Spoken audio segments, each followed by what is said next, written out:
ഇത് വന്ന് toffee story. ഞാൻ പഠിത്തമൊക്കെ കഴിഞ്ഞ് ജോലി കിട്ടുന്നതിന് മുമ്പ് കാള കളിച്ച് നടക്കുന്ന കാലഘട്ടം. ആ സമയത്ത് എൻ്റെ അനിയത്തി നഴ്സിംഗ് പഠിക്കുവാണ്. ചുരുക്കി പറഞ്ഞാൽ ഞങ്ങൾ രണ്ടുപേരും വീട്ടിലില്ല.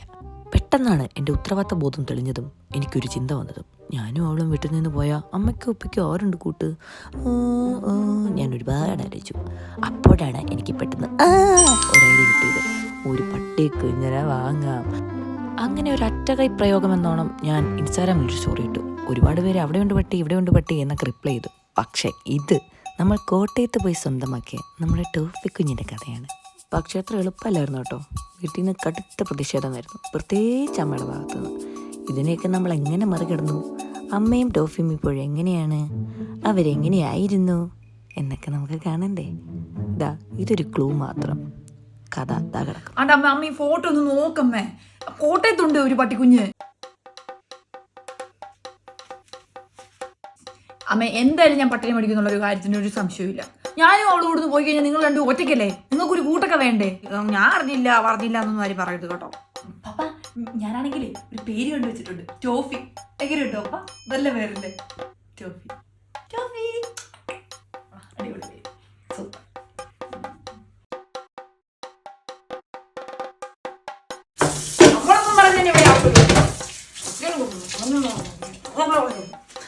പപ്പ ഇതെല്ലാം കേൾക്കുന്നുണ്ടോ പപ്പ? വെറുതെ ഇരിക്കുന്ന തൂതുടുമല്ല.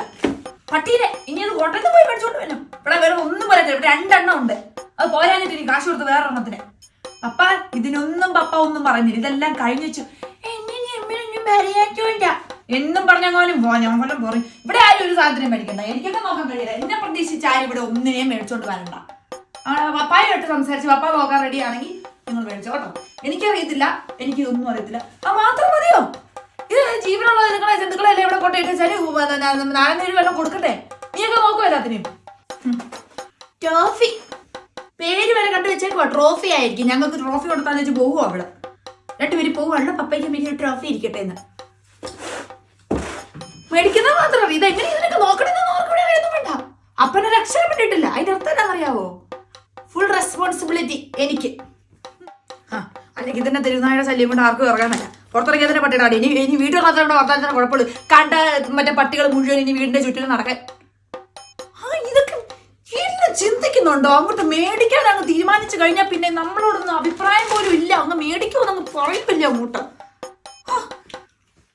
എനിക്ക് മേലെന്റെ ദൈവമേ, ഇതിനൊക്കെ മിണ്ടാപ്രാണികളെല്ലാം കൊണ്ടിട്ട് ദ്രോഹിക്കാനാ ഇവളുമാരുടെയൊക്കെ സ്വഭാവം. എനിക്കൊന്നും പറ്റില്ലേ പട്ടത്തീട്ടൊക്കെ കോരാൻ വേണ്ടിട്ട്. പട്ടയുടെ മൂത്രത്തിനൊക്കെ എന്നാ മാറ്റവാ. അത് മാത്രം മതിയോ? കൂടുണ്ടാക്കണം, അതിന് കോൺക്രീറ്റ് ഇട്ട് കൂടുണ്ടാക്കണം, ഷീറ്റ് ഇട്ടുണ്ടാക്കണം. അതിന്റെ പുറകിൽ മുന്നേ ആര് കുളിപ്പിക്കും പിടിക്കുമെന്നൊക്കെ ഓർത്തോണ്ടാ. അപ്പനും മക്കളും കൂടെ എഗ്രിമെന്റ് ഉണ്ടെങ്കിൽ എന്നാ വേണേലും കാണിച്ചോ. എനിക്കിതൊന്നും അറിയണ്ട കേട്ടോ. മിണ്ടാപ്രാണികളെ കൊണ്ടായിട്ട് ദ്രോഹിക്കുക ഞാനിതൊന്നും കൂട്ട് വെക്കത്തില്ല. വല്ല ബോധമില്ലാത്ത ചെറിയ എന്നാ സാധനത്തിനെങ്കിലും വളർത്തിയില്ലാവോ? ബെഡ്സോ വല്ല പൂച്ചയോ അതുങ്ങൾ കയറി ഇറങ്ങി എന്നാലും കാണിച്ചു. ഇത് അതുപോലെയാണ് ഈ ബോധമുള്ള പട്ടീനെയൊക്കെ വളർത്തുന്നത്. 4 നേരം ഭക്ഷണവും കൊടുത്ത്. അതുങ്ങൾക്കും ഇല്ലേ ചിന്റെ വികാരമൊക്കെ. അങ്ങനെ ഇട്ട് ദ്രോഹിക്കാൻ പറ്റുമോ? ആരും നോക്കുന്നു പറഞ്ഞോണ്ടാ. ഇവിടെ എന്നാ മരിച്ചാൽ അത് എന്റെ തലേ വരാനാണല്ലോ. എനിക്കറിയാം. എന്റെ ദൈവമേ. പക്ഷെ ഇത്രയൊക്കെ പരീക്ഷണങ്ങൾക്ക് ശേഷവും ഞാൻ ടോഫിയെ വാങ്ങി. ടോഫി അങ്ങനെ വീട്ടിലെത്തി. ഇണങ്ങിയും പിണങ്ങിയും ടോഫി അമ്മയും പയ്യെ കൂട്ടുകാരായി. പക്ഷെ ടോഫി കുരുത്തക്കേട് പയ്യെ തുടങ്ങുന്നതേ ഉണ്ടായിരുന്നുള്ളൂ. എന്തിരുന്നാലും പുറകെ നടന്ന് അവൻ പപ്പയും അമ്മയും പയ്യെ വളച്ചു.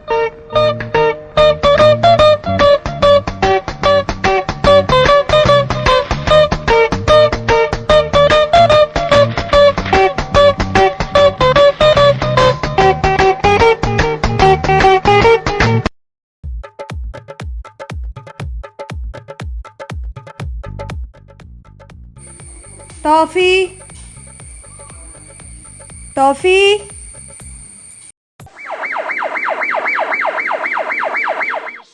ചില ചോറ് കൊണ്ട് ആ മിണ്ടാപ്രാണിക്ക് കൊടുക്കാൻ ഇവിടെ ആരെങ്കിലും ഉണ്ടോ? അതിന്റെ പാത്രം ഒന്ന് കഴുകി വെക്കിയല്ല ആരും. കൊണ്ട് തട്ടിയച്ചിങ്ങ് പോരും. അടുത്ത പ്രാവശ്യം കൊണ്ട് അതങ്ങ് തട്ടിയച്ച് ബാക്കി അതിനകത്തോട്ട് തട്ടിയച്ചും പോരും. അത് ജീവിയൊന്നും അല്ല, അതിന് വൃത്തി വരെയൊന്നും ഇല്ലല്ലോ അല്ലേ?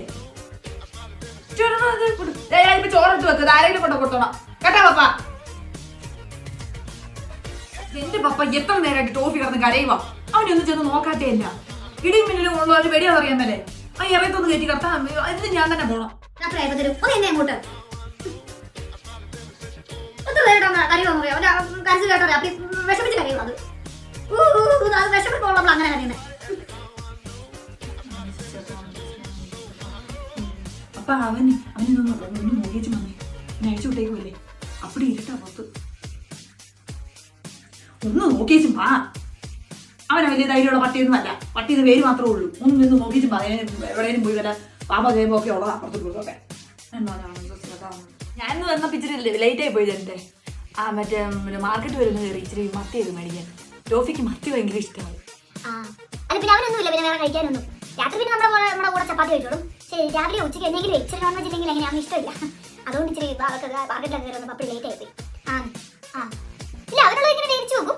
എന്നിട്ട് പിന്നെ ഞാനില്ലെങ്കിലും പപ്പ എടുത്തത് ചൂടൊക്കെ അവൻ കൊടുത്തോളും. അവന് ഞാനത് നേരത്തെ ആക്കി വെക്കും. ഞാനില്ലെങ്കിൽ അത് ഇവിടെ ആരും അത് ചെയ്യല തന്നെ. അതുകൊണ്ട് ഞാനത് നേരത്തെ ചെയ്ത് വെക്കും. ഇല്ല പിന്നെ അവൻ അപ്പടി വിഷമം. പിന്നെ ഞാൻ വരുമ്പോഴത്തേനും അവനിങ്ങനെ വിഷമിച്ച് ഇങ്ങനെ കരഞ്ഞ് എന്നെ നോക്കി നിൽക്കുന്നേ. എനിക്കത് കാണുമ്പോൾ അപ്പടി വിഷമം. പിന്നെ അതുകൊണ്ട് അത് ഉണ്ടാക്കി വെച്ചില്ല, ഞാൻ പോകും. മീനു, നിന്റെ ട്രോഫി സ്കൂട്ടറിന്റെ സീറ്റും കവറും 3ാമത്തെ പ്രാവശ്യം കടിച്ചു പറിച്ച് വെച്ചിട്ടുണ്ട്. അവനെ ഇനി തല്ലിയിട്ടൊന്നും കാര്യമില്ല. അവനെ സ്കൂട്ടറിനകത്ത് കൊണ്ടുവരുമ്പോൾ അവൻ ഓടി കൂട്ടി കയറി വിളിക്കും. അവനിപ്പോൾ കാര്യം അറിയാമെന്നില്ലല്ലോ. ബില്ല് ഉൾപ്പെടെ 3600 രൂപ എനിക്ക് ട്രാൻസ്ഫർ ചെയ്ത് തന്നേക്കാം കേട്ടോ. പിന്നെ ഓണറിന്റെ പേര് നിന്റെ പേരിലാണ് കിടക്കുന്നത്. നിന്റെ ട്രോഫി ഇല്ലേ, ട്രോഫി നമുക്ക് ഒരു ട്രോഫി ഉണ്ടാക്കി തന്നെ വെച്ചാൽ ഒന്ന് പോയേക്കും അവള്. എത്ര പറഞ്ഞാലും കേൾക്കാം. കുപ്പയ്ക്കകത്ത് തോണ്ടിട്ടാണ് അവന്റെ ഹോബി. അഴിച്ചു വിട്ട് കഴിഞ്ഞാൽ ഇങ്ങനെ മെനക്കെട്ട പരിപാടി മാത്രമേ അവൻ കാണിച്ചുള്ളൂ. എന്നാ നീ ഉറക്കുന്നേ? നിനക്ക് ചോറ് തന്നല്ലേ അവിടെ? അവിടെ കിടക്കാൻ പോട്ടെ. ഉച്ചയ്ക്ക് എപ്പോഴും ചൂടായിട്ടാണ് തോന്നുന്നു കേട്ടോ കിടന്ന് അറിയുന്നത്. അപ്പൊ അവിടെ നടക്കാൻ പോകണം. ഇവനെ കൂടെ കൊണ്ടുപോവാ അപ്പ. അവന് വേണ്ട എന്നെ എക്സസൈസ്. ഒരു പപ്പായ്ക്ക് വരുന്നതിനെ കൂട്ടാൻ പപ്പയുടെ കൂടെ പോയി നന്നായിട്ട് കുറച്ചു നേരം. അപ്പൊ ഇവനെ കൂടെ കൊണ്ടുപോകുന്നേ. അതിന് എന്നിട്ട് ബെൽറ്റിൽ നീ കടിച്ചു തിന്നില്ലേ? നീ എന്നെ ഇട്ട് കൊണ്ടുപോകുന്നതിന് ഭയങ്കര കോമഡിയാ. ഇവൻ കടിക്കുകയല്ലെന്ന് നമുക്ക് മാത്രമല്ലേ അറിയത്തുള്ളൂ. ഗേറ്റ് തുറന്ന പുള്ളിക്കാരി കയറി വന്ന പാടെ ഇവനങ്ങ് എണീറ്റങ്ങ് എന്നില്ലേ. പുള്ളിക്കാരി ചെരുപ്പ് പറഞ്ഞിട്ട് ഓടി. അതെ, ഇവ പോയത് നമ്മുടെ കയ്യിൽ നടക്കുന്നുണ്ട്. ഞാൻ ബേക്കറിയിൽ വരുമ്പോൾ എന്തെങ്കിലും സാധനം ഉണ്ടെങ്കിൽ പുള്ളിക്ക് പാലാജി ബിസ്ക്കറ്റ് നിർബന്ധം. അപ്പൊ അത് ഞാൻ ആ കൂട്ട് കൂടുതലല്ലേ ഉടനെ അങ്ങനത്തെ കൂട് കണ്ടു കഴിഞ്ഞാൽ പുള്ളി അതും വിചാരിച്ച് ചെന്നതാ. പുള്ളിക്കാരി ഇവിടെ കൊണ്ടുപോയി. ഇവ കുറയ്ക്കാനാ കടിക്കല്ലേ, പട്ടിക്ക് നിർത്തി വിളിക്കാൻ നമുക്കല്ലേ അറിയത്തുള്ളൂ. അവന് ഒട്ടും മേലായിരുന്നോടി. ആശുപത്രി കൊണ്ടുപോയി ഞങ്ങൾ. പിന്നെ എൻ്റെ ഇപ്പം മരുന്നൊക്കെ കഴിച്ച് അവന് കറുപ്പ് വിട്ട് കഴിഞ്ഞാൽ സഹിക്കുകയല്ല. ഒപ്പടി മേല. അല്ല, കാർ എടുക്കുമ്പോൾ കുറച്ചുകൊണ്ട് ഇങ്ങനെ ചാടിത്തോണ്ട് നിൽക്കുന്നതല്ലേ. കാർ എടുത്ത് ഞാൻ പിന്നെ കയറ്റി വലിച്ചു കയറ്റുമായിരുന്നു അവനെ. അപ്പടി അവനെ മേല അവനെ അങ്ങോട്ട് അഴിച്ചു വിട്ടിട്ടൊന്നും പുള്ളി പോകുന്നൊന്നുമില്ലായിരുന്നു. പക്ഷെ ഞങ്ങൾക്ക് അവനെന്നെ ആയി ഓർത്ത് പള്ളിയിൽ നിന്നിട്ട് പോലും എനിക്ക് സമാധാനം ഇല്ലായിരുന്നു. എന്നെ ആയി അവൻ്റെ പിന്നെ ഛർദ്ദിച്ചൊന്നുമില്ല കേട്ടോ. പിന്നെ അതായിരുന്നു ഒന്നും കഴിച്ചില്ല, ഒട്ടും ഒന്നും കഴിക്കുന്നില്ല. അവനാകെ ഇന്ന് ആകെ 2 നേരം അവൻ ചോറുണ്ടുള്ളൂ. ഒട്ടും ഒന്നും കഴിക്കുന്നില്ല അവൻ.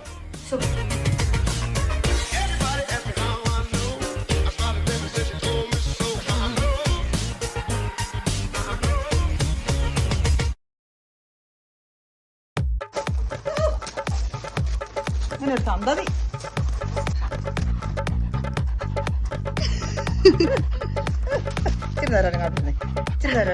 കണ്ണു കുത്തോളമ്മ. ഇച്ചിരി നേരം ഇറങ്ങാതിരിക്കും. മടുത്ത കൊണ്ട് മടുത്ത്